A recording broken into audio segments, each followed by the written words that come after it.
Welcome to Samba Samba. Enjoy the video.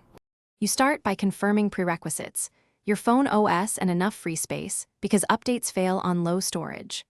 Open the Play Store or App Store and search Google Pay. Make sure you're signed into the same Google account used for payments. Once done, tap Update if available. If it shows open, you already have the latest version.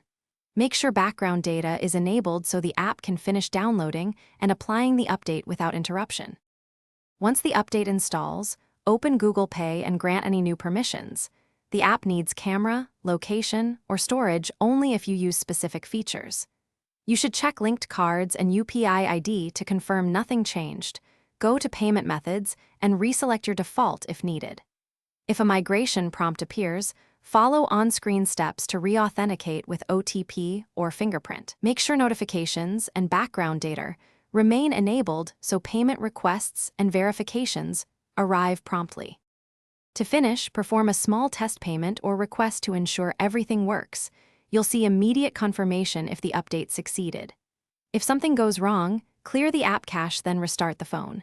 If that fails, uninstall and reinstall Google Pay to reset app files while keeping cloud-linked cards.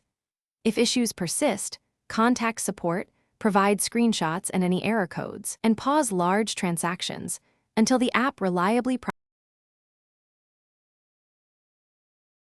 Thanks for watching. Consider subscribing if we helped you.